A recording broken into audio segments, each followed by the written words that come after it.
Your safety is our highest priority. You can manage your account from the safety of your own home through the MyFlow app. We are here for you, keeping you connected. M&M Hardware Limited, Hope St. Andrew and Dusty Highway, St. George. Shop conveniently for all your building materials including plumbing, electrical, lumber, cement, steel and much more. We manufacture roofing sheets available in 11 colors, aluminum windows, doors, inset screens and hurricane shutters. Installation services are available for all our manufactured products. Our opening hours are Monday to Friday 8 a.m. to 4 p.m., Saturdays 8 a.m. to 3 p.m. M&M Hardware Limited. Come on in and experience our affordable prices, or call us 444-6757 or 440-6757 Dusty Highway. Email us at info@mahonhardware.com or mnmdusty@mahonhardware.com. M&M Hardware, foundation to roof. Let's build together. Get high making money moves with the NLA's new Aces High Scratch game with 4 chances to win. Beat the dealer's card to win the prize shown. Reveal an A symbol. And just like that, you are automatically a winner. Scratch away to win the top prize of $10,000. Win easy with Scratch. Must be 18 or older to play.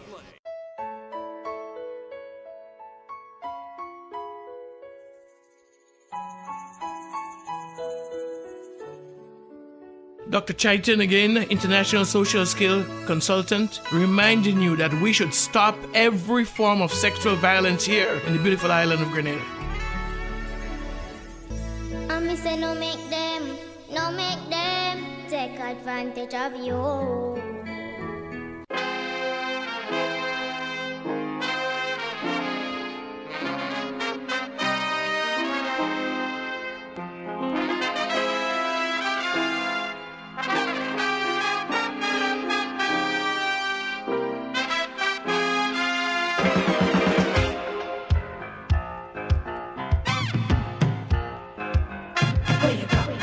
Where you walk, what you say, when you talk, where you go, where you walk, what you say, when you talk.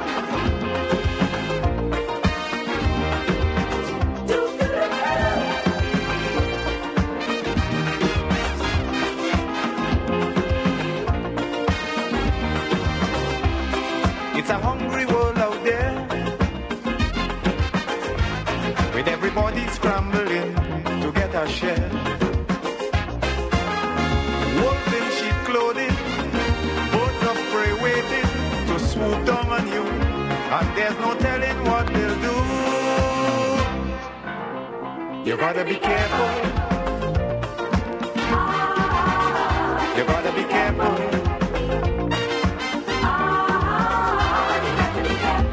Where you go when you're walking, what you say when you're talking. You gotta be careful. You gotta be careful, careful.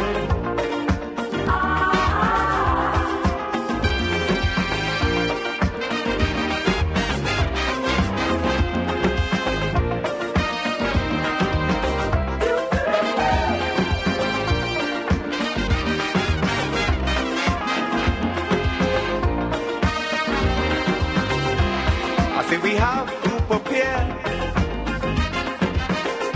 to meet the challenges of life without fear.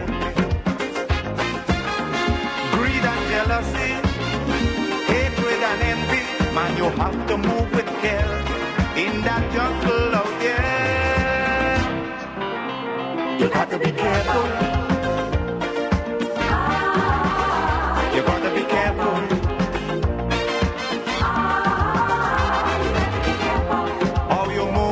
When you're moving, you gotta be careful.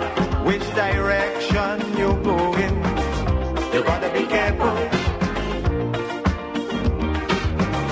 You gotta be careful, careful. Where you go, where you walk, what you say, when you talk. Where you go, where you walk, what you say, when you talk.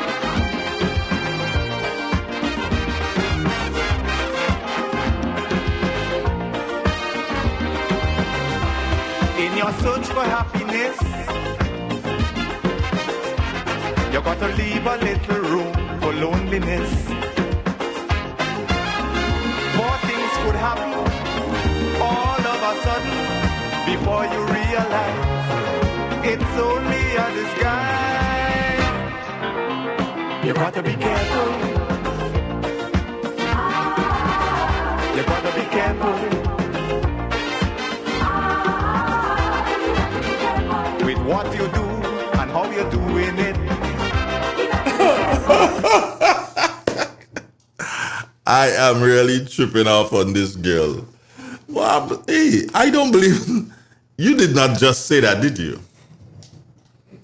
I want to make sure that you didn't just say that, did you? Turn on the mic, let me answer the question. Turn on the mic, let you answer the question. Okay, here, mic on. Yes, I did just say that. No. Yes. If you don't take it, if you don't take it back, I'll be very, very upset. That is your business. That's your business. That's your business. Trust me. Okay. You know that your day will come, eh? Excuse me. You know that your day will come. Oh, my day I don't coming. know if it's you that... Who freezes the camera? Me or you? Is the camera freezing itself? The camera not used to good people, you know, so it's understandable. And take out that big jug you have there. This your juggernaut. That juggernaut. Oh, God. Anyways, I can't, think too hard. I tell you, just leave it alone. The thing have a quad chipping problem, I think. Yeah. Anyway, I look good. Do I care what anybody else? No. I look good. I look fabulous. The good thing is, this is Robert's morning, so as soon as he comes, I can leave. So then wherever it stick, Robert? wherever it stick on him, it stick. Where he's gonna stick? I probably just put this one on him. Okay. Yeah. Anyways, good morning, people. I don't think anybody heard me yesterday. No, they didn't, because I was a bit late. What are you doing? I'm looking at something here. Really? You go for the weather then. So you go for the weather and then you look at your stuff after. Well, who's calling? Drumsticks? What else? 7:20. Drummers. Yeah, good morning. What's wrong this morning? I don't know, you know. You go and sleep drunk last night? Maybe, I don't know. Tell me quickly. They say a short thing. Good morning to you, good morning to Nabella, good morning to the nation. The Lord is my shepherd, I shall not want. He maketh me to lie down in green pastures. He leadeth me beside the still waters, restore my soul. He leadeth me in the path of righteousness, so it leads me. Yea, though I walk through the valley of the shadow of death, I shall fear no evil. For thou art with me, the rod and thy staff, they comfort me. Thou preparest a table before me in the presence of my enemies. Thou anointest my head with oil and my cup runneth over. Surely goodness and mercy shall follow me all the days of my life, and I shall dwell in the house of the Lord forever. Amen. Amen. I know you're low this morning. Well, I don't know. Everything wrong with you today. Today's not a good day for you. No, you don't look so. It looks like today's a good day for you, tall girl. So the children okay, right? Everybody all right? Good. Love to hear that. Yeah. All right. So you have a nice day. Take care, my dear. Right, bye. Good. Yeah. Drums, good morning. What's that flashlight you have flashing in your phone all the time? You just have It's a flashlight. notification light. So do you have to keep it on? Yes. No, you don't have to. I want it to be there, so I have to. You don't have to. Oh my God! Just say you want a flashing light, Tuna. I could turn it on for you. Robert is outside. This is business if you don't know how to enter the building. Yeah. Too bad. Too bad for he tripping. But I need to ask Stanley a question this morning anyway. So I'm gonna go to a commercial break. Gonna go to the weather. And then go to the weather first. And then we go to the commercial break, and then we go to Stanley, and then we go to Robert. Birds of prey waiting to swoop down on you, and there's no telling what they'll do. You gotta be careful. You gotta be careful.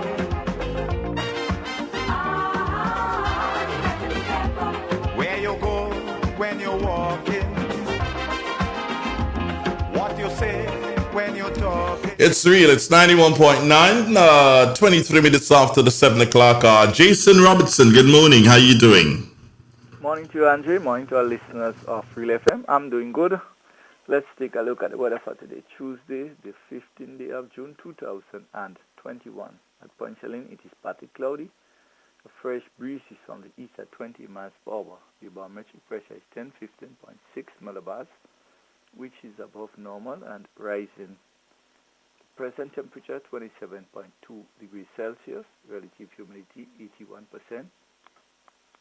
Yesterday's maximum temperature was 30.4 degrees Celsius and the minimum last night 26.4 degrees Celsius. Over the past 24 hours, we had no rainfall at the airport. The total for the month remains at 69.3 millimeters. Now for the public forecast for Grenada, Carriacou, and PT Martinique Valley for today and tonight. The weather is expected to be partly cloudy, hazy, and windy, with few brief showers, increasing in cloudiness overnight, with few brief to widely scattered showers. Today's maximum temperature should reach 30.5 degrees Celsius. Wind should be northeasterly to easterly at 15 to 25 miles per hour, gusting higher at times.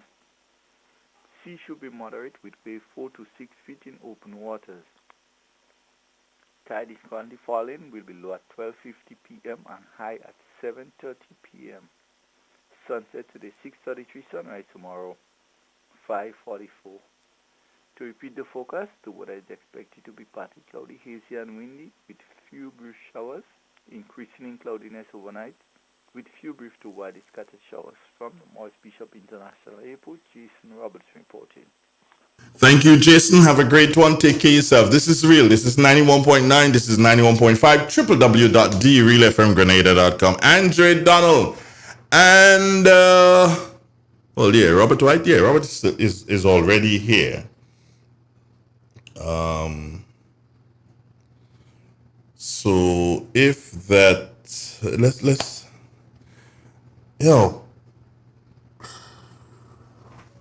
I have to stop this. If I continue this, then I will certainly end up in problems. So I need to stop this. I try to process too many things at one point in time, and it's definitely not working for me.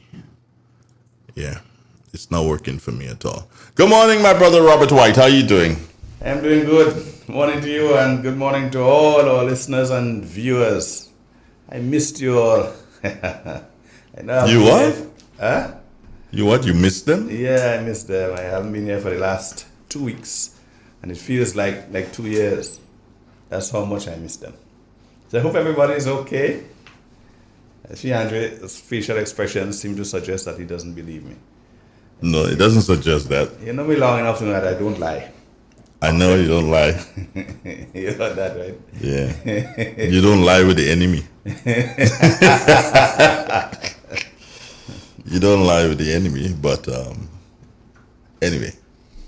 How are you? I am doing good. Good. I am doing good. This morning I got up early, and I organized my breakfast and breakfast for those in the household. Yes, I do breakfast sometimes.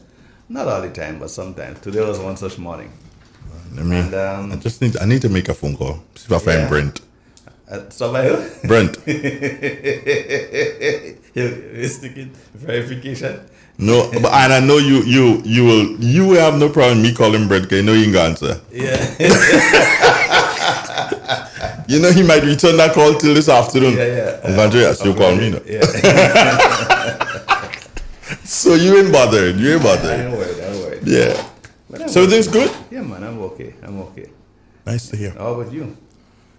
It was good. The weekend was okay. Well, I saw you on the weekend, didn't I? Yeah, we did. Saturday. Yeah, Saturday I saw you for a minute. And I'm glad you raised that. It reminded me when at the end of the program to ask you a question.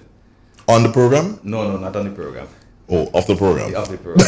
Yeah. Right. Yeah. It was okay. As a matter of fact, I had one problem on Friday, and I think it happened with you twice. Because for whatever reason, not Friday, sorry, on Saturday, Saturday, for whatever reason, my phone went on silent. Oh. So I ain't getting no calls, so I ain't bothering with anything because I tell you what, yeah, it happens at times or that I get too many calls. Yeah, so I get frustrated with it. So probably the subconscious probably put the phone on silent and I didn't even realize it. So phone on silent. And you turned up by me and they say, hey, you must answer your phone. Yeah. And then I think I saw a missed call from you, but after 4 or 5 in the afternoon, I'm like, nah, probably that is the first one he called. He probably called twice, so I ain't even bothering. And then I saw another missed call. And I kind of put 2 and 2 together. And I say, yeah, he probably called me, but then that time done gone already because the other first missed call I saw was from Devon. Devon, yes. Yeah, but you see, Devon again, and I hope he's listening. I said to Devon, yo, we on, come. Well, yeah, that's enough. That is enough. And I said that long before Saturday. I said, we on. Okay. Do you understand? So come. I said, I don't like being told Friday for Saturday. Yeah. But since the previous week, I said to him, yo, we on. Definitely, we on, come. So he knows where I live. And that's why you realize I did not go anywhere. Yeah. Because in the subconscious, I'm waiting for him. Okay. Because I'm thinking there's something I have to do, but I can't remember what it is. You would imagine that was what I came by you for. That's what you came by me for? Yes, and we conversed about you on drugs. You on drugs. No, but and then the gentleman came, and I remember how the conversation with the gentleman. So when I left you, it was like, whoa, I didn't do what I went by 100 to do because comedy of errors. A comedy of errors. And then so that's when I got the second missed call. That's when I got the second. Because I called you back. And again, the phone was on silent because you remember I said the phone. When I did check the phone later in the afternoon, but then Devon messed up. I can tell him that on air publicly because I said to him, "Yo, bro, we on." Okay. So that's why you found me home. I'm home, and he knows where I live.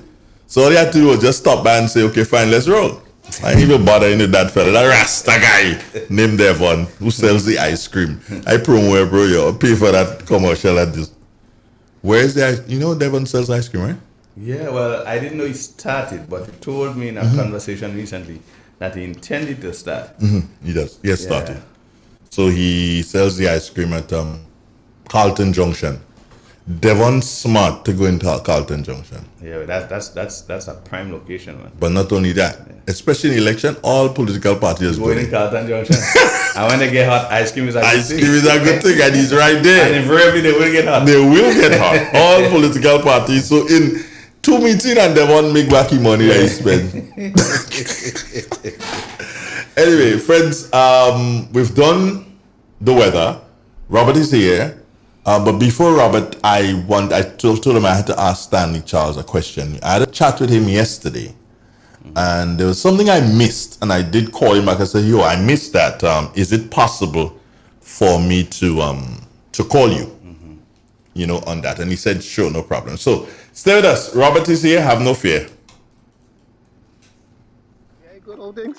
Hey, easy. Yeah. Boy, line boy, your house looking a real good day. Boy, it's thanks to the hard-working and professional staff at the Housing Authority of Grenada. They handled me real nice. They did my plan, they did the construction, and I didn't even have to worry about a thing. They were there with me every step of the way, supervising the job, asking me about my concerns, giving me feedback as the house took shape. They were there from start to finish, and even put the keys in the palm of my hand. I give them an A++ for customer service. Oh, it's people from housing bad, boy. Boy, not bad. Excellent. If you're thinking about constructing your home, why not consult the Housing Authority of Grenada? You could visit them right down in the Sandino complex or give them a call, 440-1015 or 440-1016. Or check out their website, hag473.com. They go handle you. They go jog your blocks, they go draw your plan, they tote your materials.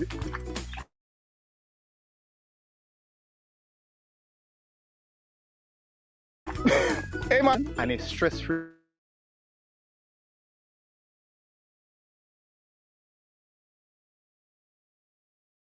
Reconstruct for all your building material, including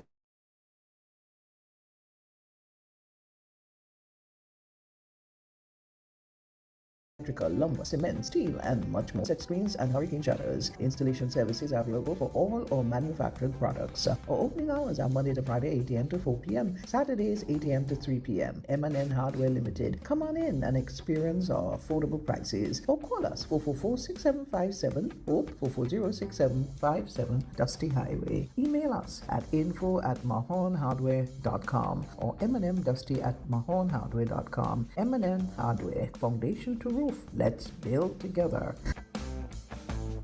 Win more with the NLA's Daily Cash Fall. Every day with more plays and bigger prizes to be won. It's a 4-digit game with all the bet types you already know and much, much more. From 0000 to 9999. Choose your 4 numbers and place your bet from 11 different bet types. Choose from inline, 4 different mixes, first 3, last 3, and 4 different backup options too. Best of all, it starts at just $1, except for backups, which starts at $2. Win as much as $5,000 with a $1 inline bet and as much as $6,200 in a $2 backup bet. Imagine $50,000 for a winning $10 inline bet. There's definitely more to win with the Daily Cash 4. More plays, bigger prizes, twice per day, Mondays to Saturdays. Must be 18 and over to participate. NLA, making your dreams come true while supporting sports, culture, and nation building. Spot On, a new program with new perspectives every Tuesday and Thursday, 7 p.m. to 9 p.m. right here on the Realest of the Real, Real 91.9 and 91.5 FM. Real talk, real people, real issues in real time. With your host, Sheldon Scott.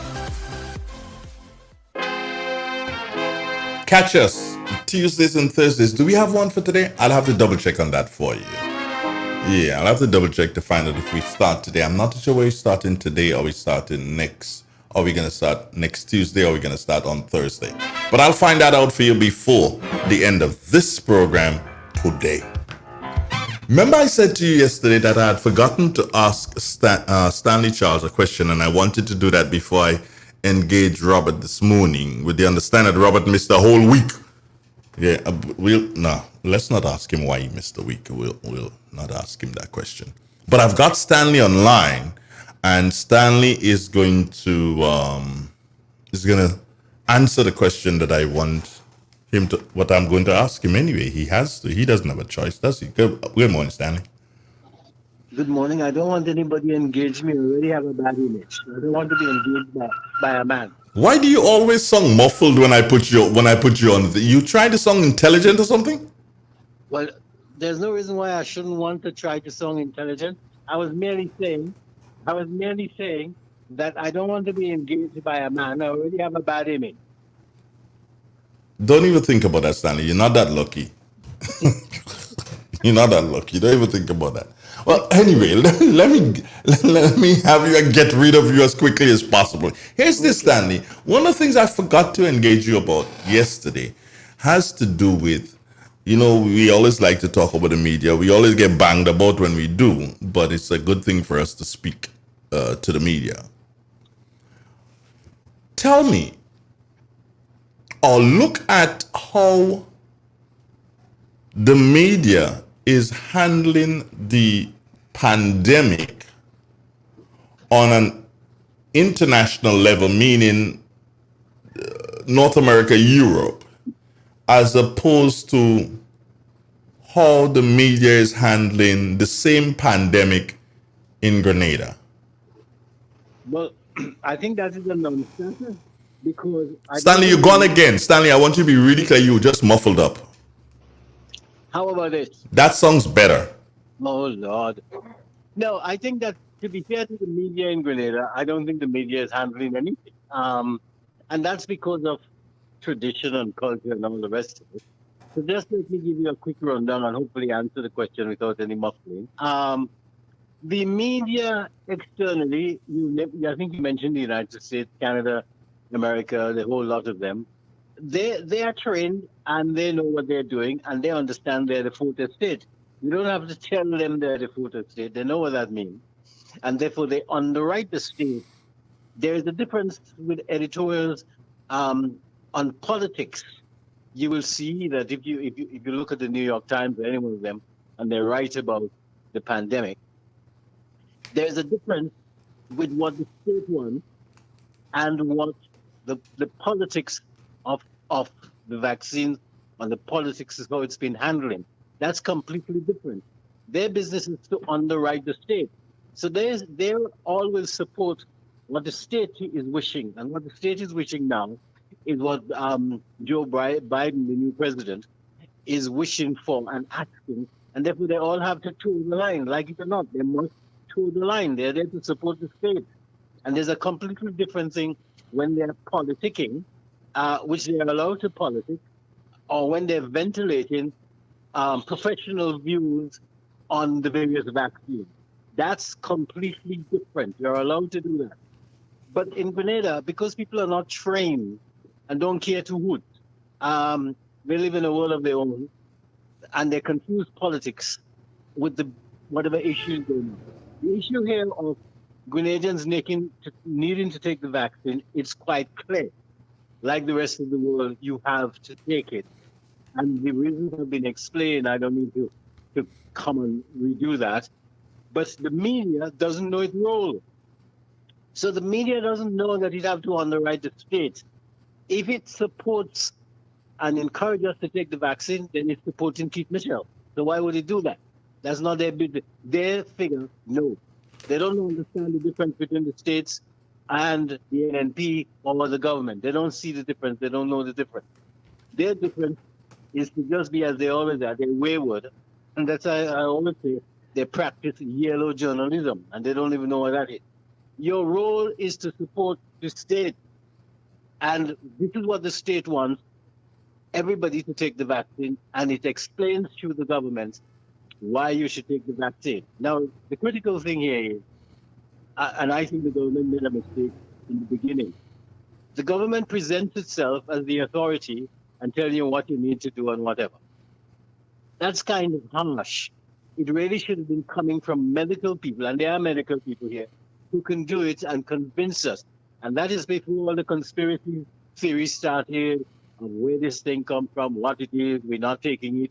And then you have radio stations, and I say radio rather than TV, who are saying quite clearly, don't take it. And they're not in jail.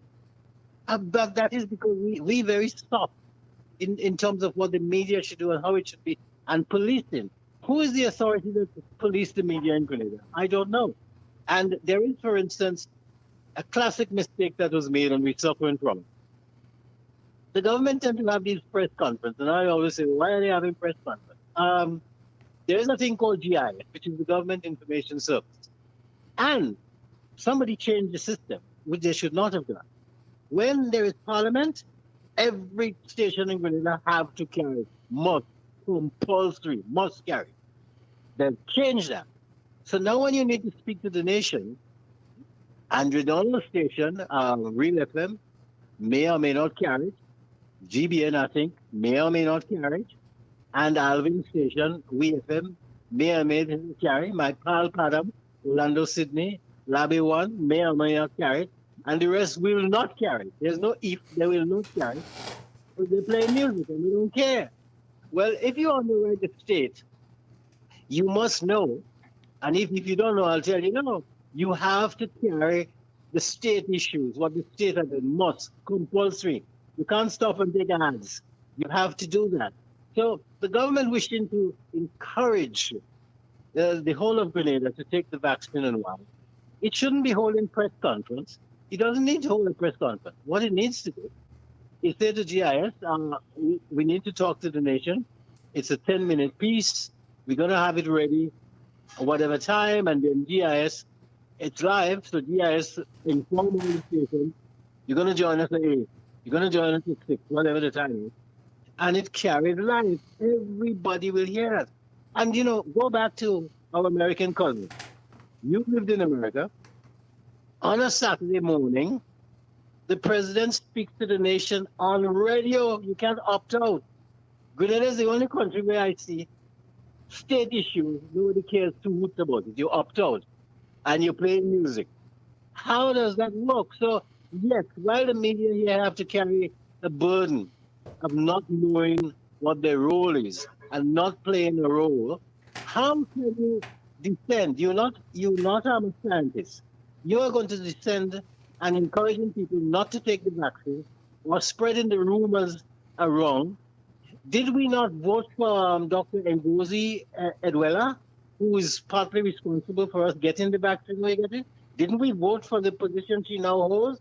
If we did all that to get her in the position she now holds and we benefit from getting these drugs, why have we not been told of the role we played, women in Grenada, to get her elected? Because the media is damn well irresponsible and nobody tells them what they should be doing. So yes, it's an opportunity to bash the media, but the media in Grenada must grow up. Its responsibility is to support the state. You may not like the prime minister. That's your damn business. And you're entitled not to like it. But you must do this, or else you shouldn't have a license. It's simple as that. You made one comment, Stanley, and it didn't go under the radar for me. And I want to bring it up because I know it probably didn't go under the radar for a lot of people. And the statement was, they are practicing yellow journalism. Now, in Grenada, we are very sensitive when it comes to color. Explain what you mean by yellow journalism.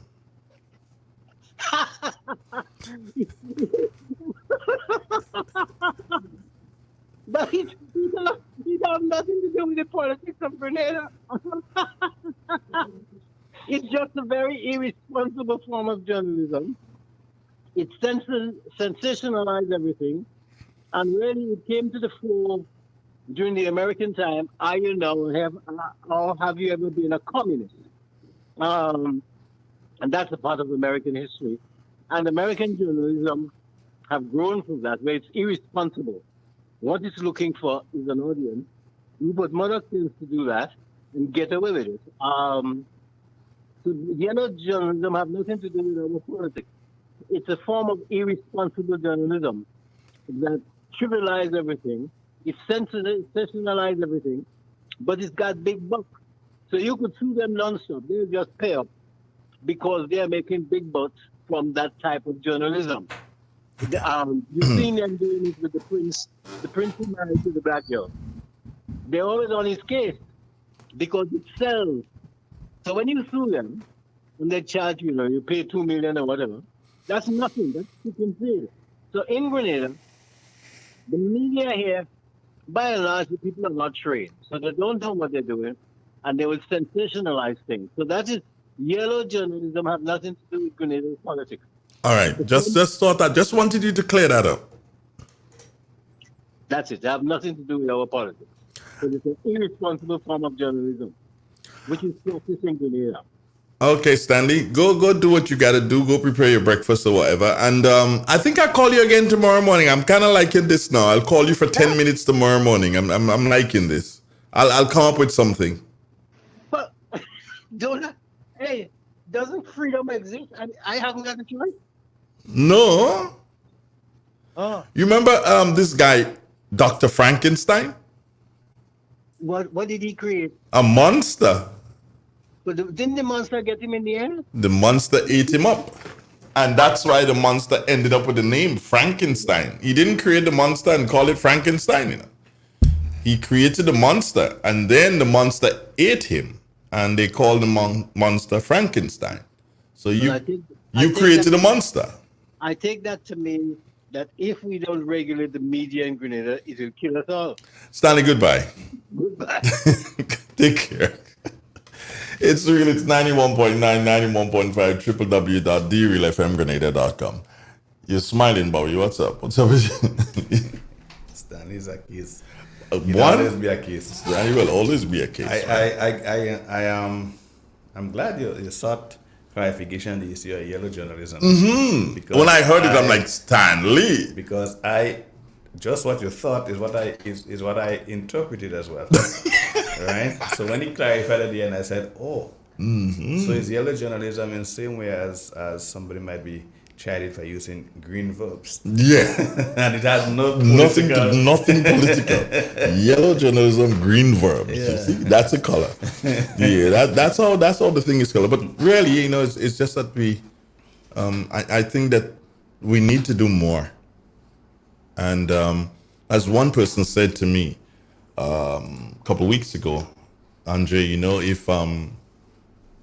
if everybody was doing along the same lines as yourself in relation to promoting the whole aspect of the vaccine, we more than likely would have had more persons taking the vaccine than not taking the vaccine. Because I personally believe it's just a responsibility of mine. It's just like you, Robert, you know that it is a responsibility of yours to ensure that people get the best insurance coverage. It is your responsibility. That's correct. And on that note, we can start our program. Yeah. It is your responsibility to ensure that when you go to a person, you're not going there seeing dollars in your pocket. You're going there realizing that this person needs to be covered. This person needs good insurance. I'm glad you made that point, because it brings to focus one of the tenets of our creed. Now we as insurance persons, we operate by a creed that says I will regard the interests of my clients above my own and make sure that any advice I tender them will be without bias for my personal gain. You hear that? So, and every insurance agent, just as how your doctors have a creed and the lawyers, and the doctors swear the art of what hypocrisy or something like that. Mm-hmm. And lawyers have their own creed. Insurance agents, because we are a critical part of the financial services sector, critical/integral part of it, we too have a creed, because you can do real foolishness, and I'm saying that openly. You can do real foolishness out in the field. If one, you are not trained properly, or two, and the issue of training comes similar to the issue of training for journalists in Grenada. So one, if you are not properly trained, or two, if you decide that you're going to put your interests above that of the clients. Well, I believe in all jobs or vocations, whatever you want to call it, they all have a creed. Yeah, they should. Yeah, they should. I mean, for me, if something pops that, and I could choose my friend Callistra. We go at each other's throat privately all the time. Mm-hmm. But if something pops now, which says that Callistra has done X, Y, and Z, do you understand? That is Robert, unless Callistra kills somebody, and not just her, but members of the media, I may not necessarily like them, but to me there is this code that I have a responsibility to assist you and protect you even from yourself. So you may do something, and unless it is something that goes to court and it comes out and they say, okay, fine, Callistra has been tried and convicted of scratching a car. No, that would make the news, but it wouldn't make headlines. It probably would be story number 6 or 7 down in the line. Because the thing is that, hold on, this is part of you, ain't it? And I'm not saying, okay, fine, you're gonna do it no, it's not. It's just that that's you have to protect your own. Right. If you don't protect your own, nobody's gonna protect you. But having said that, individual, and you speak about the collective responsibility here, I imagine, but individually, we are responsible too. Of course. Our actions. So to the extent that our actions individually affect the collective, right? We should be careful that our individual actions do not affect the collective, because that can easily happen. For instance, like somebody like Hamlet, Now, if Hamlet does something, and I would have spoken to Hamlet about it, and he decides to go to war. Well, we can go to war, but you, as in Robert Whyte, stay out of the war. Yeah. Well, I understand that. Stay out of the war. Because he knows that if we go into war, we go into war. Yeah. You know, at the end of the war, there are no hard feelings. Yeah. It's you have to do something, stand up and say, okay, fine, you ain't getting the better of me, or he's gonna say, oh, I'm not gonna let Andre get the better of me, and you're gonna go at it. But at the end of the day, hey, everything is done and we move along. You, Robert, don't get involved because you become collateral damage. It's as simple as that. So I can understand what you say when you speak to insurance and realizing that you guys have a code.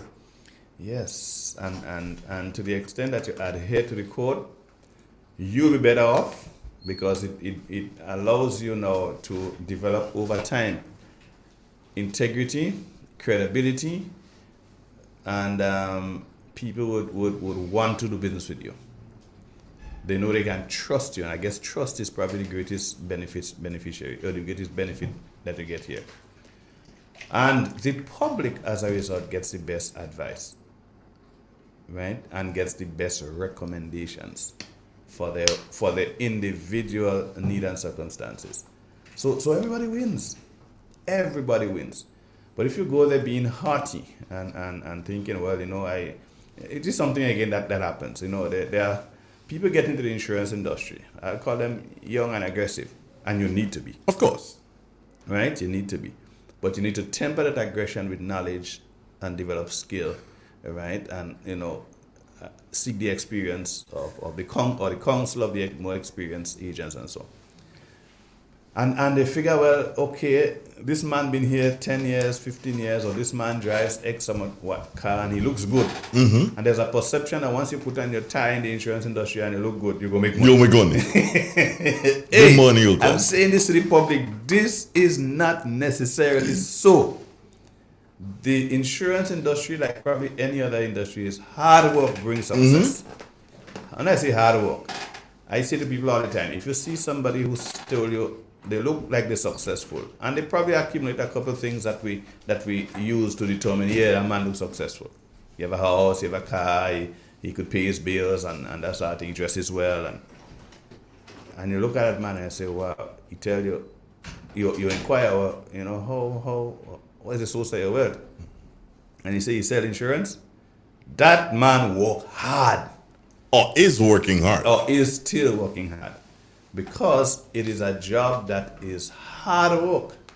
You have to talk a lot. You have to look at individual circumstances and make recommendations based on, if you have 7-8 interviews for the day, is 7-8 different modes you have to put yourself in, because how do I treat with this particular situation as opposed to that particular situation? Andrea's needs are different to John's need is completely different to Mary.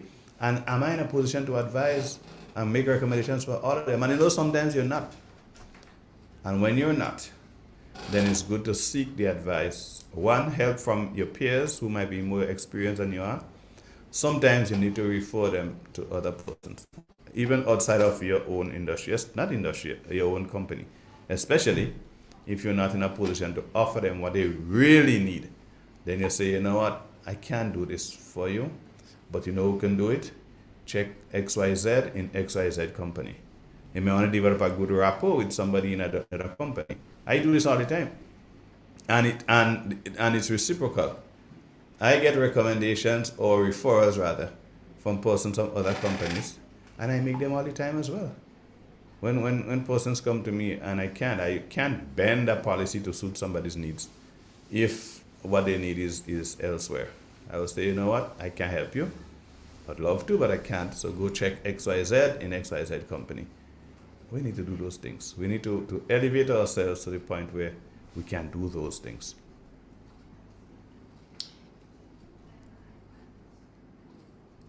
Do you look at a person and determine, okay, fine, I need to sell this person insurance, or do you sit back and wait for a person to call you? No, you can't sit back and wait.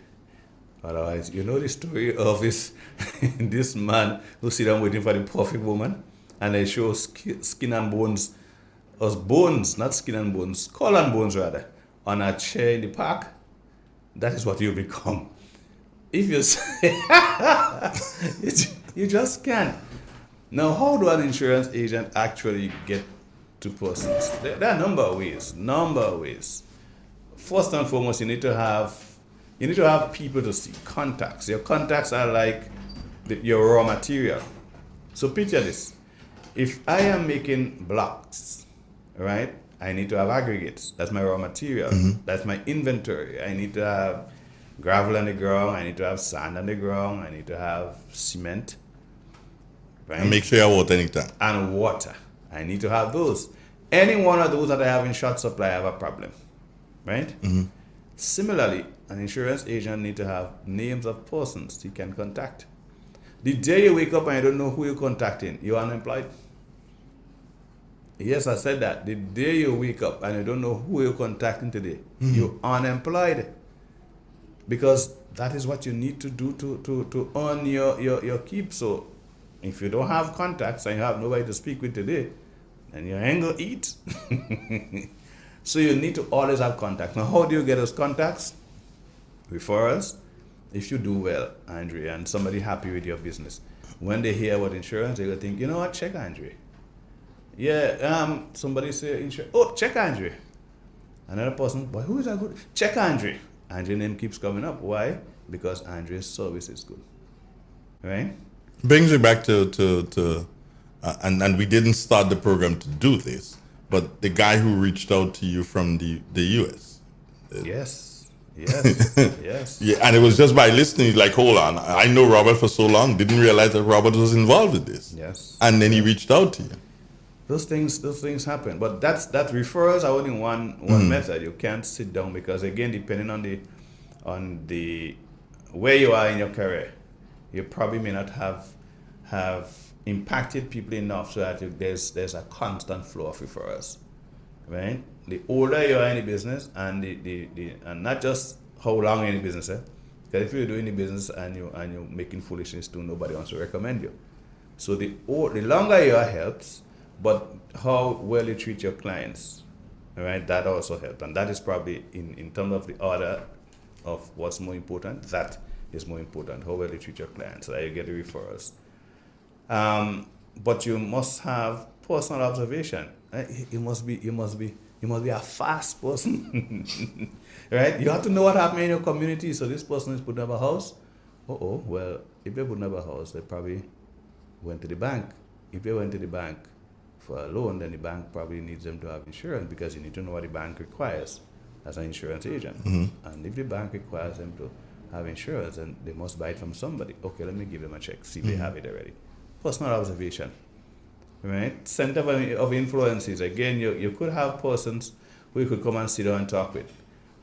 Who is somebody that is in contact with a lot of people? Okay, so maybe Andre Donald is in contact with a lot of people. So let me talk to Andre, because Andre might now be able to sit with me and say, boy, look, 10 persons you could check. Right? He might be able to give you a description of this person in terms of what are their, likes, dislikes. Well, not just likes and dislikes, but the challenges. You're looking for what challenges they have. What's the probable income stream? How many children they have? Information about them that is critical to help you to build a profile on that person. And you sit with Andre ever so often, and Andre become what you call a center of influence. Gets paid? Yeah. Oh. Yes, it could. Although, and that's a good question. I'm glad you really put it out there. I know you're joking. Yeah. But people sometimes, and I've had it, and I'll say it categorically, I am not paying anybody to give me referrals. I'm not paying anybody, right, to refer anybody to me. And I'll tell you why. One, it is against the Insurance Act. Oh, okay. Right? So it not just compromises, it puts me in a position where I could be in a spot of bother with the regulators. But however, I will compensate. On Andre's birthday, you probably bring him a bottle of wine. Ah, that's a different thing. Christmas, you drop you drop him or whatever. You probably give him. You have your portfolios that you got your company makes. You probably could give him one of those. So and that's all right, yeah. And that is fine. But when it comes to actually paying you, Mm-hmm. right, I could be in a spot of bother. So I ain't doing that because I want to stay employed. Yeah. You spoke of persons being young and vibrant, and vibrancy is what you want. You want go-getters in the insurance industry, and they come in like that. And I've had someone message me when we've been talking the past couple of weeks into months we've been talking, and there's a person who messaged me, and the person is just about they're on pre-retirement leave. By the time their leave is over, it'll be time for them to retire. And they spoke to what I can consider to be not good. Put it that way. Not good with an insurance agent. What do you do when something like that happens? Things that just did not go. Do you call in? Do you call a company? What do you do?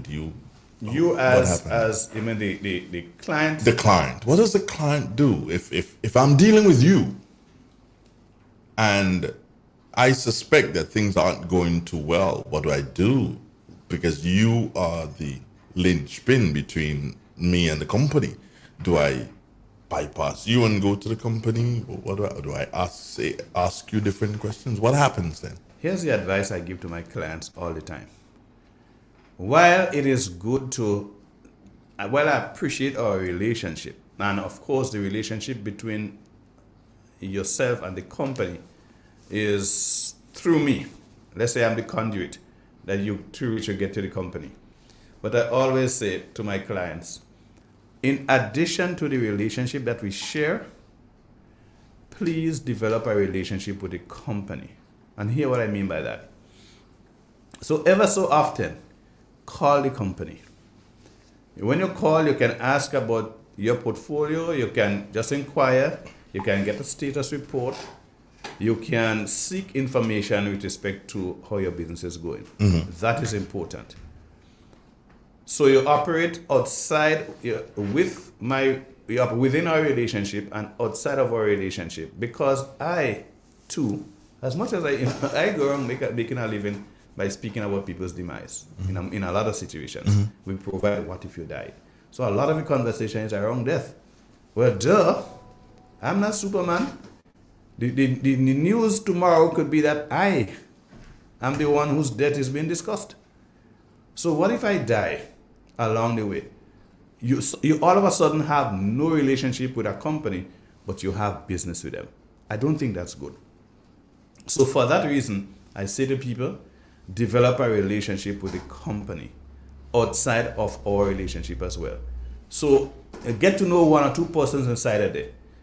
Let them get accustomed to your voice on the phone, because there may be times when you just need a quick bit of information and I'm not available. But if you call the office, oh, I know Andre, man. That's Andre's voice, because somebody could ID your voice. You'll be able to get you with information. But if you have absolutely no contact with the company, you could be in a spot of bother because nobody knows your voice, Robert is not available now, or Robert might be sick in the hospital. Does that mean that your business shouldn't go through? Right? Okay. You understand me?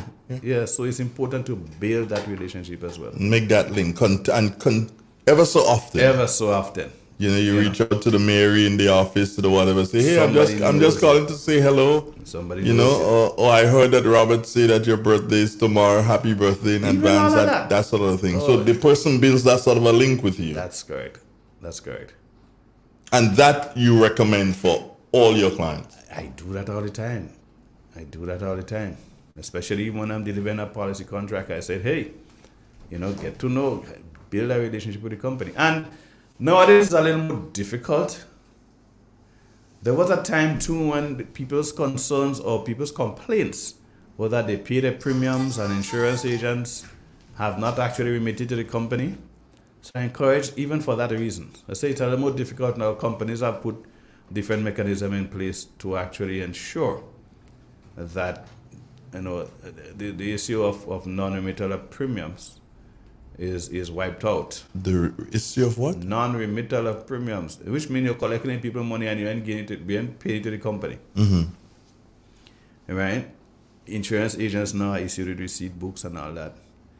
So it's not just when you collect money from people. Again, you have receipt books. Most companies are heading that way. All right? There was a time when, a man just come and you just hand him look. Right? Some companies still operate like that, but they're becoming in a minority because they want to take care of the issue of pilfering, touching money that is not yours, taking money that is not yours. White collar crime. White collar crime. Yeah. The use of a descriptive color, white collar. White. Yeah. We had yellow verbs this morning. Yellow journalism, green verbs, now white collar crime. Good morning to you, Miss Phyllis Matheson. How are you doing? Here's hoping that you are going to have a wonderful day. Keith Sylvan, good morning to you. I know you usually listen, and you bar through Atlanta, you're there. Gemlin, Mikey's a police officer. He's always sending. Mikey never listens to anything. He just send you some long, drawn out. Is that Mikey who used to be up here? Yeah. Okay, I haven't seen him in a while. Morning, Mikey. He is. I think last thing I know, he was at the traffic department in St. George's. Okay, I haven't seen him in a bit. Yeah. But I hope he has insurance. Maybe you can give him a call and find if he's properly insured. He should. If Mike is riding that motorbike still, he should make sure. Well, you better make sure. You better make sure that Nike has insurance. That'd be good for you. I just linked the guy, the Paria guy. Well, I was just about to ask you if our friend is not on this morning. Well, I linked him, and he was supposed to come in, and I'm still looking for that call. And just to let, okay, I don't, people sending me messages all over, yeah, and I have to try to keep up. 2 phones, computer. Okay, hold on, Andre. Get yourself together here and just let the people know that it's 10 minutes after 8 o'clock. Once you do that, then you know you're fine. Bob White. That should be him now. Let's see. Oh yeah, I think I see the little chihuahua thing he has up. I don't know what it is. We will find out. What's that thing you have in your profile there, Ryan? Ryan. Good morning, guys. Good morning. What's that thing you have in your profile there? It looked like a chihuahua kind of lion thing. Chihuahua lion? Say that again? That thing you have on your WhatsApp profile, it looks like a chihuahua lion.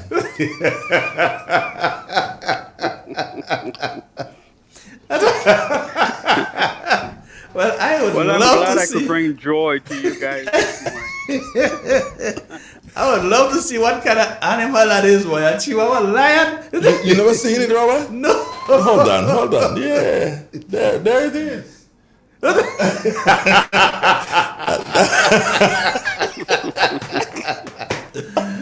Oh man, what a Chihuahua lion. Doesn't it look like a Chihuahua lion? Well, it looks like a lion in some ways, and then it looks like it's friendly. Yeah. So it doesn't look as menacing. It looks more porky and hello, I'm here kind of thing. You know? The Chihuahua does that. Morning, Ryan. How are you doing? How's the family?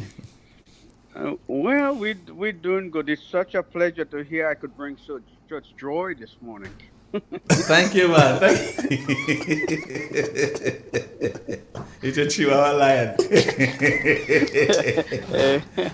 I get the feeling you guys laughing at me now. Eh?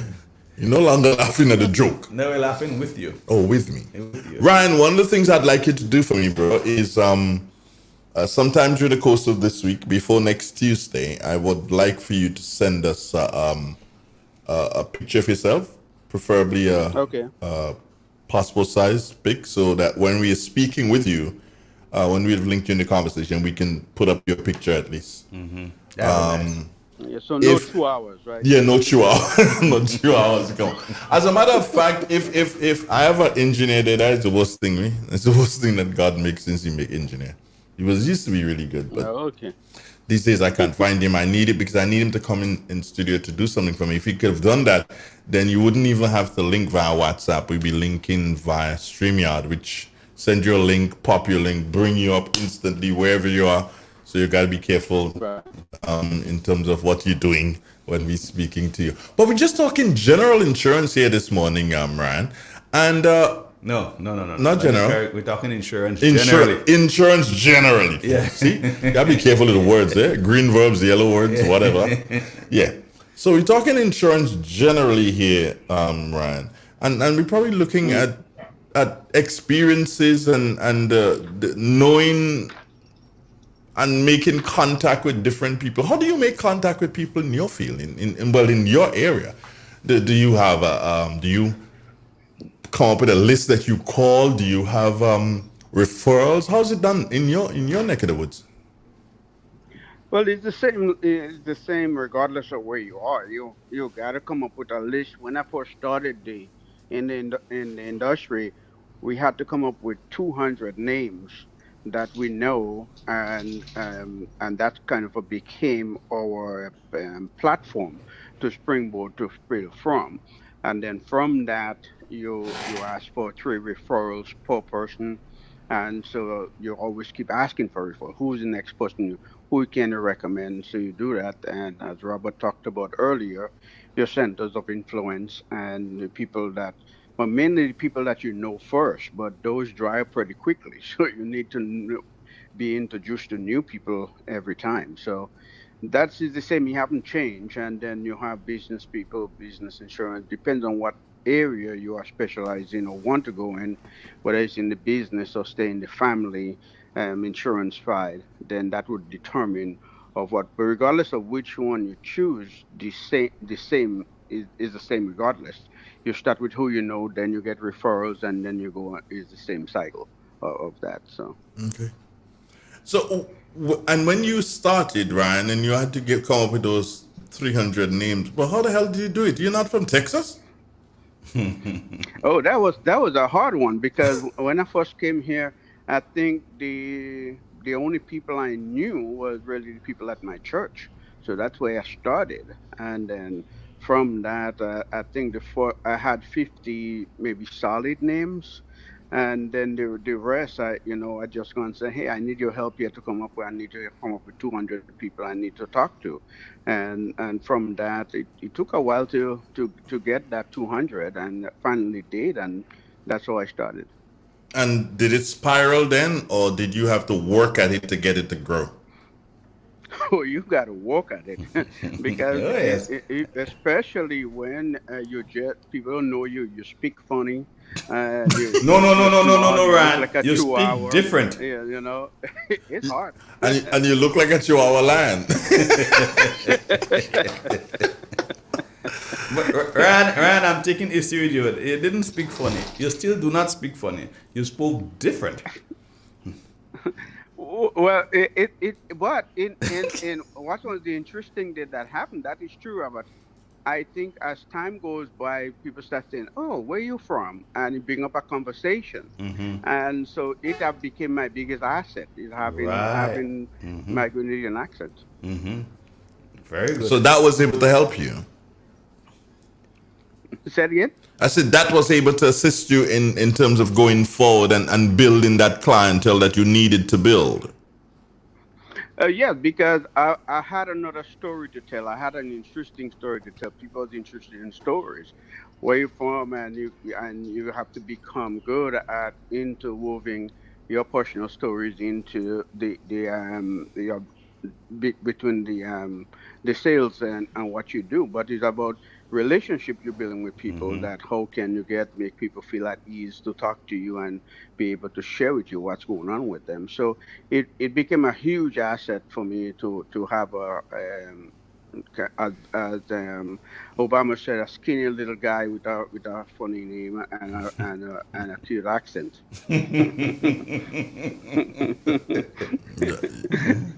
You can say Obama. That's all right. Just don't mention Donald. You can, Well, I had to you put can that call there, Andre. Don't that. worry. You can call Andre. It's Realist 91.9, 91.5, www.drealfmgrenada.com. 18 minutes nowadays after the 8 o'clock speaking to Robert Whyte and Ryan Pariag. It's insurance day. We put it that way on Real FM radio, where we listen to the people who've been in the business more than 30 years. They've been selling insurance and not just selling insurance in Grenada. Robert does Grenada and Ryan does Texas. They're two friends and they've been friends as far back as I can remember. Definitely more than 30 years they've been friends. And what is interesting to know is that they separated, quote unquote, went to different, Robert stayed here, Ryan traveled, and they both ended up in the same field. Now, ending up in the same field, do you guys knock heads sometimes? Ryan, let me hear from you first. Do you guys knock heads sometimes in relation to different ideas in insurance? Do you guys knock heads? We talk constantly about what's going on. The insurance industry is a expanding industry. New products is coming out every day. New concept of how to do the sell insurance is coming out every day. So nobody have the monopoly over the idea. So sharing, you learn from each other in a way that you can't learn by yourself, because everybody think and absorb information differently. They look at stuff differently. So yes, we constantly talk about, because like the insurance laws in the United States, even though they are different for some instances, generally insurance is the same, regardless of where you go. Is about protection of either a business or a family or an estate. So it's the same word. That is how you do the insurance is a little different from place to place. And like estate planning here in the United States, for a long time we had to sell policies like second to die policies and stuff like that. I know we didn't have that in Grenada because estate planning was not our biggest stuff. Now we don't do that type of policies anymore, since that the insurance code have changed since then. So those are constant. It's a constant conversation. It never ends. Robert? Yes, Ryan is so correct. When we speak, it's it has become 90% about knocking heads on insurance ideas, and so similarities in the business, because they are, as Ryan said, insurance is about protection, providing protection, and wherever you are in the world, you will need some form of protection, be it family or business. But the market is different where you are, and some products may actually not even be available in one market and it is in another, but it's still good to understand the concept. Because, for example, there are quite a few persons who from North America and so who are residing now in Grenada. Mm-hmm. Of course, when they get here, they seek some form of insurance. Now you need to be conversant with them about even policies that they may have in the US or insurance. That if when they explain something, you can't be just dumb. Of course, there's nothing wrong in saying, well, I don't know, mm-hmm. because you need to be truthful. That's why Ryan, you must always be truthful. Exactly. But it's better to say, yes, I know about that and I know about this, and you can have a conversation with them about a product or a type of service that they would have had in the US, that even if it's not available here, but you know about it. It shows that you actually taking your business seriously, and you seek information about other markets so that you could be able to help other persons, who may pass by from time to time. You speak. Go on. Excuse me.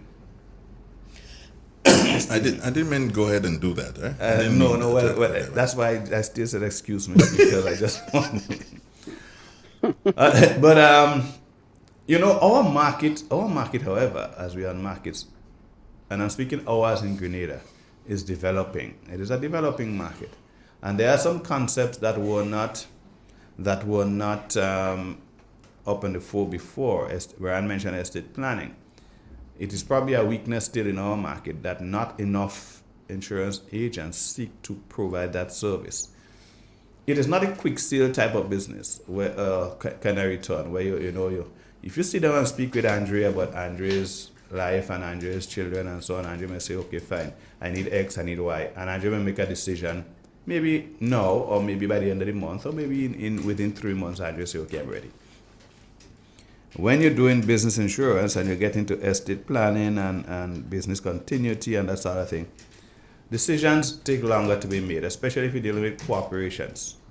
While quite a few businesses in Grenada might be privately owned, but there's still quite a few businesses that are run by corporations. And those decisions take a little while to come. Sometimes the board didn't meet this month, or it was on the agenda, but it didn't get to it, and quite a few things happen that can push back the decision-making process. However, when the decision is made, normally and they agree to do something, it is usually a decision that is kept because businesses don't change their mind as easily as individuals change their mind. Okay. But I'm saying this to say that one, the market is developing, and two, sometimes you don't have the deep penetration because agents or salespeople kind of shy away. It's easier to get 5-6 individuals to make a decision faster, so you get paid at the end of the month, as opposed to waiting on a company to make a decision in 6 months, right? But there is a need, however, having said that, there's a need for more insurance agents, especially for the Grenada market, to start to concentrate on selling businesses, because there's so many different benefits, not just to the agent, but to the companies for having insurance. Let me just give you one quick example. I am running a business and I have 15 employees, just 15, or any number, I'm just using 15. Let's say I am not a huge business, but I'm able to keep my 15 employees and business is okay. Right? Now, you go to such company and you speak to them about a group health or life, or a group health that includes some life. Because guess what? One of my employees could die. And because I'm not a huge business, so I'm probably not even paying a hell of a lot of money. But guess what? It may also mean that the employee may not have had or even be able to handle their finances. And I'm not speaking now of not budgeting, so I'm speaking about finding money to buy insurance. They probably just may not have been able to do it. But guess what? If my plan that I have with if my company has a plan for my employees, I will be in a position to say to that family, hey, there's $10,000, there's $20,000, maybe $50,000, depending on how the plan is set up. That will come to you because Daddy used to work with me, and I had something in place. Because Daddy probably may not have been able to do something himself, but my business afforded them that benefit. How about if Daddy falls sick, right? He may not have even had savings to delve into. And I may feel like I have a moral obligation because, there's a good worker, and the man falls sick by just taking $6,000. I need to probably find $600, $1,000, $1,200, $2,000, $5,000 to help him with maybe a surgical intervention or something. But if I had an insurance policy in place for staff, that would release me from the obligation of having, or the need to having to dig in my pocket to find money, because that now becomes the obligation of the insurance company. Right? Those kind of benefits. But that is still not even estate planning. Estate planning is in a deeper thing. But I'm just showing how there's more that benefits in companies having those kind of provisions in place for the employee. Because sometimes companies just figure, well, this is staff and I pay in NIS already, and they gain a salary and I pay in NIS, so that's it. My obligation ends. And maybe you can operate like that too. But it is always better if you offer them a little more, because it saves you sometimes having to keep your hand in your pocket. And it also gets you to keep your employees, because remember, there are other competitors who sometimes eye your staff and say, this is a good worker, let me see I could get that person on staff. But if they have to make a decision between, well, there's a salary and there's fringe benefits where I am here, but you only offering a salary, then they may just stay with you. All right. Ryan, we have a number of people from different time, and this is Grenada, and it happens in with almost all other countries. People continue to migrate. What do you say to the Grenadian who is looking not necessarily to come to Texas, but who's looking to come to the United States. And I'm talking about the documented ones, not those who say, okay, fine, I'm going to take a chance on this thing. The documented ones who are looking to come to the United States to settle, who are looking to come to the United States to further their education. What do you say to them in relation to insurance? Well, they have to look at it because the plans that we have out here, there are different plans that are very beneficial to young families, especially if they plan to after the studies to stay here. Then you have all the stuff. You buy a house or apartment, or you buy a car. You all the stuff haven't changed, whether you're in Grenada or whether you're in the United States. The need to protect what you have is still there, especially when you have young family.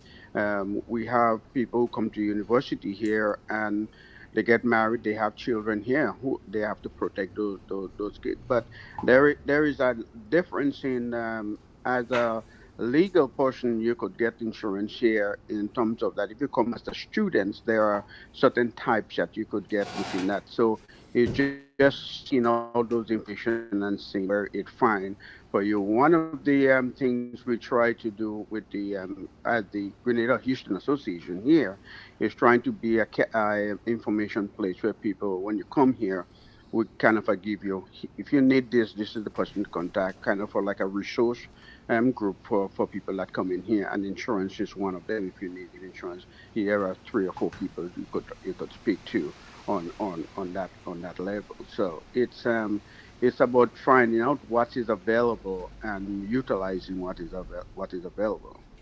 Okay. Robert, someone is leaving here to go abroad, to go study.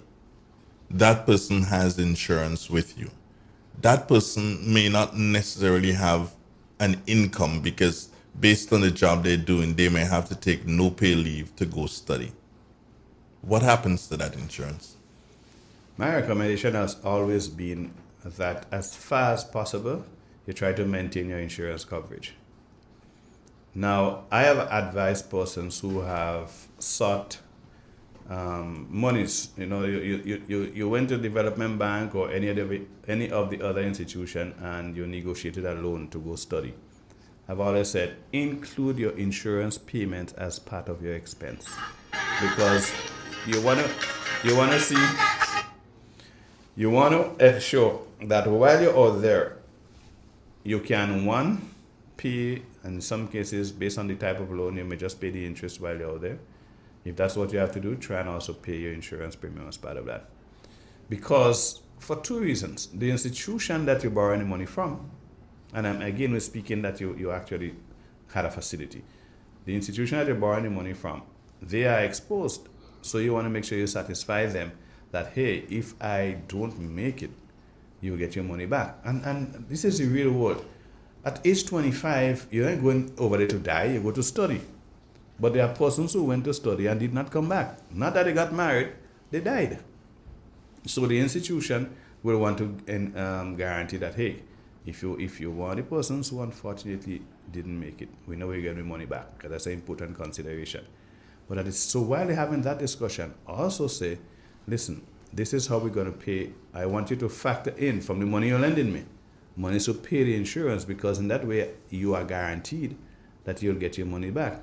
But even if, and which is what we all want, I went and I studied and everything was well and I came back with qualified, I would have been far advanced in terms of my insurance benefits. If it's a whole life policy, then I maybe even at that point start accumulating cash values.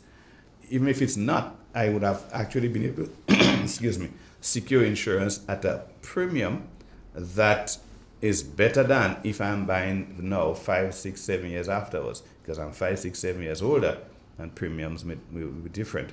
My medical circumstances may have even changed and probably put me in a different risk profile, right? So you are killing a few birds with the same stone. Although these days the conservationists don't want you to kill a bird with stone. Right? But you are actually ensuring that you have a couple benefits and you have along the way or earlier, and you have a head start on your insurance profile. Ryan, program. Andre comes to the United States on vacation and he wants to buy insurance. Not just buy insurance for the time he's there, but he wants to buy insurance in the US and continue paid even when he comes back to Grenada after his vacation. Can Andre do that? At the time, no. And yes. Let me explain the no. So if you just coming on vacation, stay and you just want, there's no. There are companies that have programs like I know Prudential and MetLife has it, and I think can't think, but there's just a handful, 3 or 4 companies that have made agreement with if you could invest $100,000 or more in in a business and you need that, that's talking about premium dollars, right? If you need insurance worth about $100,000 or more, then they would underwrite that policy for you. But you have to be a business person. There's a criteria to go with it. So it's a very small, tight market that they handling, and it's ready for people that doing international trading or companies that have international companies. But an individual that just want $100,000 policy or here or there, no for that. Robert, can someone from St. Vincent come in here and purchase insurance just like I'm purchasing insurance here? Can that happen? No. And the reason being that, and there will be similarities with the answer in the US. All right, insurance is sold per territory. You must have an affinity to, a connection to the territory where you are actually attempting to purchase insurance. What's your connection? Are you a legal person there? There's anti-money laundering considerations because person can do that. They from Grenada, but they have some money to St. Vincent they want to wash. They go to an insurance company, buy a policy, and maybe even pay, maybe even say, hey, I am putting $100,000 on one of your products, so they can do that. And after say, you know what, I've changed my mind. I probably I'm going back home to Grenada, so I will do it down there instead. And they get the money out, that money is washed, right? Assuming, of course, it was dirty money to start with. So there are anti-money laundering considerations that would come to play, that will be triggered by somebody attempting to buy insurance if they're not from this particular territory. However, in Grenada, there are certain exemptions if somebody is doing business here. So you're not a Grenadian per se, but you are here. There's a legal connection. You're doing business, right? Again, you see business comes up, similar to the US, then you can apply for an insurance policy because you need now to cover the bank loan so that you're accessing, and that you would get, because that is legal. But to say, hey, I'm just passing through Grenada, I love this place. You know what? I may come back next year. Let me just buy an insurance policy now. It can't work that way. Okay, what if you buy an insurance policy because you're studying, you're a student and you're studying, and you buy an insurance policy because you're there and you're going to be there, meaning in the US for the next 5 years or so? What if you can you buy an insurance policy then? Yes, some universities that you're studying offer a small insurance policy to the university. So yes, there is that, but it's for short term, as you say, 5 years, 3 years, whatever the amount of time you get to study. So what happens to my money So if you after come that to then? study, say it again. What happens to my money if I'm only buying it for 5 years and then at 5 years Well, I go back to my country? What happens to my money? Well, it's like you buy auto insurance. If nothing happens, you get it back. You paid for that time period. That's how it goes. So it's like a term policy you buy. So there are 2 ways to look at it. If you come up here as an H1 student to study, then there is specific plan, and while you are on that visa, you could be covered under such a plan. And each university have a different plans to do that. But if you get to go and stay on, I think there's a plan. I have not dealt with them specifically, but I think there's a way that can be converted out into once you become a permanent resident. I'm laughing You at got to you. remember, You, H1 visa doesn't make you permanent. You're just here as long as you have the visa to study. yeah, I know. So that's the difference. Yeah, I was just laughing here, and both of you, that one just flew over both of your heads. I know, I saw it. I was just killing myself laughing. Rand said, "If you're H1, so I wonder if you're N1." H1N1. It's H1N1. I wonder if you're N1. If you're N1, you probably got bird flu. You're dead. Oh man. It is only on Real FM. Yeah, 20 making now, 22 minutes until the 9 o'clock hour. Robert Whyte in Grenada here on Main Street Satyrs inside the studios of Real FM Radio. And Ryan Parag in Houston, Texas, bro. That's what it is, right? Yeah, in Houston, we're getting ready for the soccer boys up here next month. Which soccer boys? The Grenada team. Oh, they're coming up to here. Houston. They're coming to Houston? Yeah, they have 2 games in Houston Oh, who they playing against? for the Gold Cup. Oh, yeah. Gold Cup is 2020. Damn. I forgot Gold Cup. And I promised you, and I promised the guys that I was going to come back up for Gold Cup, Robert. And it just blew out to the window. Gold Cup, yeah. One of GFA will give me a ticket. Yeah, we're mobilizing people here to get tickets and stuff like that. We're trying to get in touch with the Football Association to see how, as we as the organization, could help and support. And it's so we'll see. Yeah, but most of us got our tickets already for the the 2 games. The only 2 games they're playing here. Yeah, good for you. I remember a couple of friends in from Brooklyn, Ryan, they went to was it Detroit or Washington, wherever Grenada team was playing, and they bought tickets to the game. What? Yep. They had to do some end up investing in binoculars while they're inside there. They were that far from They were that far from the game, you know. They weren't in the stadium. Insurance when They weren't in the stadium. Yeah, they're there, but it's where they were. And they said like the organizers, they were so nice. They put all of them in one spot. All Grenadians were in the furthest corner. so if you shout, no, by halftime is when they're hearing you on the field.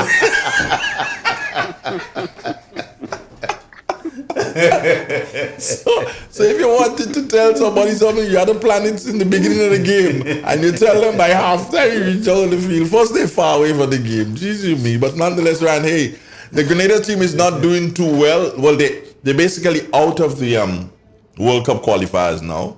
Lost 2 games to, I think the Montserrat and somebody else. I was just flabbergasted. Right. And I believe that they need to do something different. Yeah, and it has to do with all these foreign-based players coming in. I really at this time concentrate on what you have here. Maybe you add a bit of spicy and a bit of spice there, but concentrate. Have that core of that 9, 10 members from Grenada who've been working together, sweat together, that kind of a thing. Anyway, I'm not a coach, but I wish you all the best, Ryan, in relation to that football. Now back to the insurance. Robbie, a person buys a policy. That person travels and picks up residence in another country. Can they continue paying that policy in Grenada with no problem, understanding that they're no longer domiciled in Grenada? Can they continue? Will they get the same benefits? Whatever. It depends on the type of policy they have. So, if it's a life insurance policy, the answer is yes, straight off the cuff.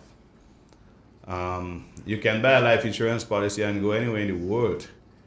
And once you continue paying your premiums, that company is on risk.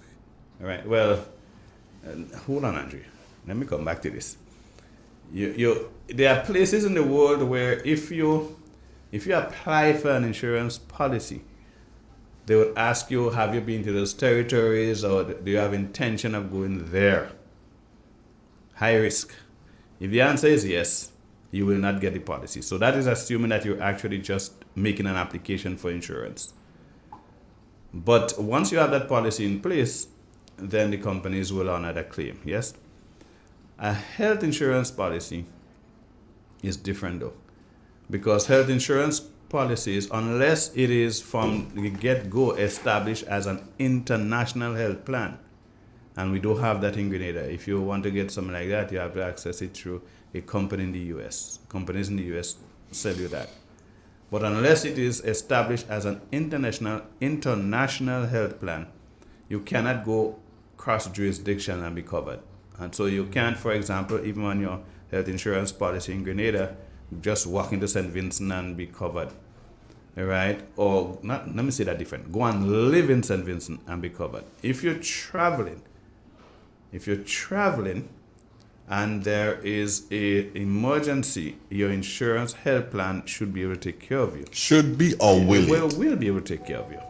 But if you leave to go and you go and live in a particular jurisdiction, so you have cut ties with Grenada and you now reside in St. Vincent or Dominica or the US, your health insurance policy will not provide you that coverage because you're no longer domiciled, as I said, in Grenada.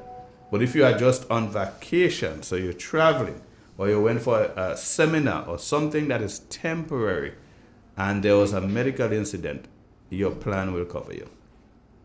Once, of course, you have a health plan that provides international coverage, because still not all health plan would cover you if you have an incident outside of your jurisdiction. So if your plan is designed to do that, and there are plans that are designed to provide coverage locally as well as internationally, if you're out there for a temporary period, then yes, once your plan is designed that way, you are going to be protected. But to say that there are plans that you just leave your jurisdiction and you are now going to be residing permanently outside, you may have to give up that plan. But that's not fair. That's not fair to me, because I would have been paying you a plan, paying you insurance for the past 10 years, and now I get an opportunity in a different country. And you tell me, okay, fine, sorry, can't do, you have to give it the policy. That I ain't getting back that 10 years of money. That's not fair. Well, yeah, but Andrew, you have to look at it from the standpoint of when you buy a plan in Grenada, is based on the availability of who the doctors are on the plan in Grenada. So you may have 5 doctors, 4 or 5 doctors, or 1 doctor that you say that you could go through that provide benefit. If you travel, you don't have that in plan because they may not have an agreement with that doctor in the place that you go to. So that's the logistic of the implementing the plan. That is the issue. But it still doesn't make it fair. No, the world is not fair. There's another angle to it, on the angle of how do you price your product. Now, right. If we operate in Grenada, there are certain cost implications or expenses associated with operating in Grenada. You'll be surprised, for example, if you purchase an insurance policy in Grenada, there is tax associated with it. And the tax level is completely different from purchasing an insurance policy in Barbados or St. Vincent. So even within, let's say if a company has operations in those 3 islands that I mentioned, you would realize, or you'll be amazed that the pricing structure will be different for every island because of the on-island expenses or the country expense associated with bringing that product to market. So if the product is priced based on experiences in Grenada, it is difficult, and I'm speaking again the health insurance policy, it's difficult to offer that service if you just decide to go and reside in the US, because the expenses associated with providing medical benefits in the US will be completely outside of what was provided for Grenada. So that's why I said companies that sell an international health plan, and you have companies in the US do it, the US has one of the benefits of economies of scale. So they have so much people there, they can be a lot more flexible. The expense is not as high in some cases operating in the smaller islands. So they will be able to offer you the experiences that they associate or that they take into consideration when pricing the product can work for the rest of the world. So they are able to offer you what they call an international health plan. Anywhere you go in the world and you fall sick, you'll be able to benefit and use that policy. Right? But we have it down here, and it's just how the cookies come. We would like to do it too, but it's not as easy. It still doesn't make it fair. I said the world's not fair. Right? But that's why you take insurance, so that everybody will be on a level playing field. No, don't ever say that. But what to say You then? just can't be on a level playing field with insurance, because there are certain specifics that goes into pricing that is just not level. It's not the same all about. So you can operate on a level playing field. And I say this all the time without apology. An insurance company is a business. They need to stay in business to be able to offer the services, not just now, but down the road. To be able to offer your services down the road or consistently, they need to make profit.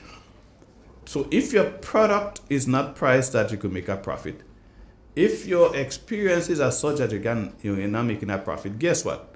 Down the road, there's no company. So down the road, everybody loses. Here's someone asking, how about term insurance? Can you travel and still be covered even if... Okay, hold on. Someone just came up and blocked me. Can you travel and still be covered even if you are signed up for the next 10 years? Yes, because with life insurance is long term. So there are certain assumptions that goes into your pricing of your policy that takes that into consideration. All right? So even if you go anywhere around the world, it's just a question in the event that you die. Now with respect to health insurance, health is short term. Health insurance is actually a 1-year contract, Every year that contract is renewed. So, and what triggers the payment on a health insurance plan is whether or not you fall sick, and all of that has to do with if you fall sick in Grenada, you go by the doctor, it's probably $100 for a visit. If you fall sick in the US, it's probably $250 US, not even EC. Or even if it's a similar $100 US, that is still $200 and something EC. So there's more that impacts on that product that makes it difficult for a company to offer it cross-border, as opposed to a life insurance policy where from the inception there are certain assumptions. For example, let me tell you, there's something called level premiums in the insurance industry, because as you grow older, you present a greater risk, meaning that your risk profile increases. The chances are, you're getting closer to expiry date. Right? As you grow older. You? Yes, me. Okay. Not you, Andre. You never get there. Aaron, he's never going to get there. So the truth is... So we have to call it Vampire Andre now. Okay, Chihuahua lion. So here's what. So now if the companies just go on that fact, they're going to sell you a policy where the premium is $10 this year. Then you probably go to $10.50 next year.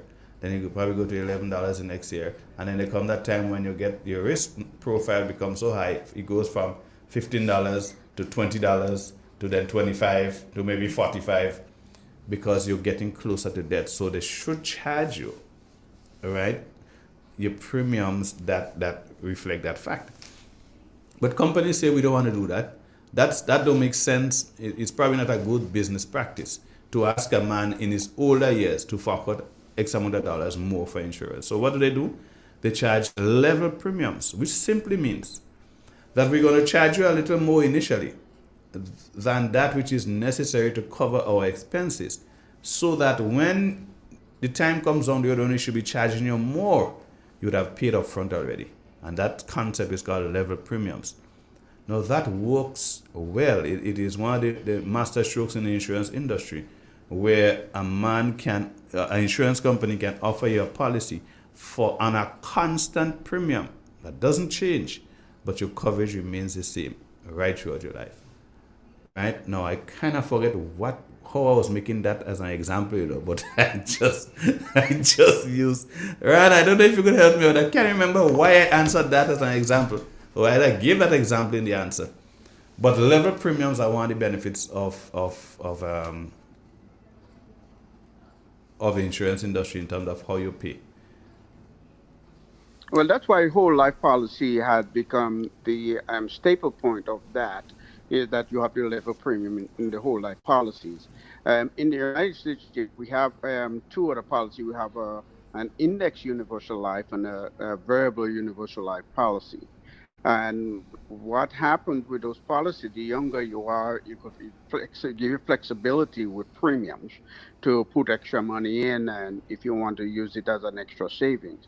The problem is with those plans, there's a mortality charge that Robert explained where the premium goes up every year. That's called a mortality charge. And the mortality charge still goes up in those policies. So I'm dealing with people now who they in their 70s and 80s, and the cost of insurance, they can't even afford it. Now, take that same premium they were paying and put it into a whole life policy, and they would have been at the same age, they would have been able to stop paying the premiums on the policy. So it's just learning what the different policies are and how each one fit within your objective in terms of that. So level premium is normally higher, and some people shy away from it. But in the long term, it's one of the better, as Robert said, that's one of the geniuses of the plan. So, but it's hard to convince somebody when I could pay $10 for an insurance plan versus $40 for a plan that could stay on the books for a long time. Our time has now moved on to 6 minutes before the 9 o'clock. Finally this morning, guys. Thank you again for being here. But finally, I'd like a commitment. I'd like us to discuss something or things in relation to motor vehicle insurance. I think that we have not touched on that. Only if you need to get somebody else, Robert. No, we have. We just haven't touched on it in a while. We have, really, yeah. Because motor vehicle insurance is so very important, and things happen, and sometimes not sometimes, when I look at what motor vehicle insurance is, I'm leaning on the side that believes that the insurance company is taking advantage of the citizens of Grenada. I live in Grenada, so I can say that. So and what gives you that opinion, sire? There's a thing. There's a thing in motor vehicle insurance, which is you pay your insurance, yeah. You're paying insurance, and then you have an accident, and then there's a big thing that come and say, oh well, you have to. What do you call the thing? Help me now. No, don't help me. Not the premium, no. The excess. The excess. I think that is so really unfair. That's one. Two, an accident is an accident. And if I'm driving along and a golden apple or a mango falls and smashes my windscreen, that is an accident. And I don't think I'm supposed to be paying windscreen coverage and all kind of thing. The vehicle didn't come without a windscreen and I put it on. The vehicle came with a windscreen. You understand? So why all you charge me fender coverage? All these things, really and truly. I just think it's a whole big rip-off. Well, let me answer the question. No, don't answer the question now. You ask me what I want to talk about. We can answer that question next week. Yeah, we don't have time. We don't have the time to answer that question today. You see how he bowl up a spin ball, all right? And when they try to catch him in the slips, he say, match done. Because you see, I have the Chihuahua lion on my side. Yeah, but no, we really need to talk about this. We need to talk about this. Wait. I will endeavor to get in addition alongside myself somebody who Stan in the Stan. We could work with Stan too. Yeah. Right. And we can have others. By that time, I will be able to have the others. You can have the others. Everybody virtual. We can do that because we really need to do this. I think that.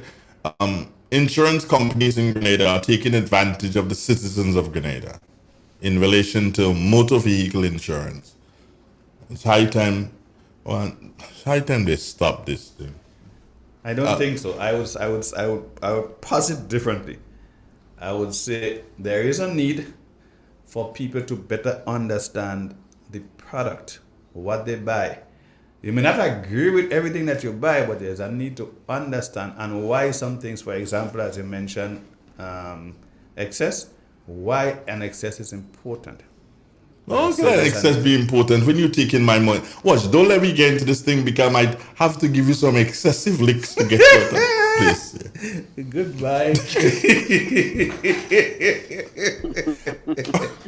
Ryan, have a good morning, my brother. I'll catch you again next week, Ryan. Take care. All right, guys. Have a good day, you guys. All right, take care. All right.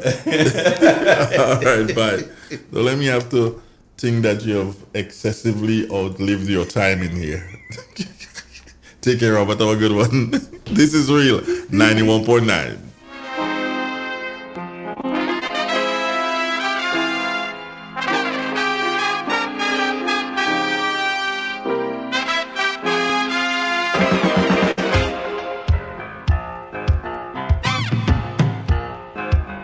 Where you go? Where you walk? What you say? When you talk? Where you go? Where you walk? What you say? When you talk?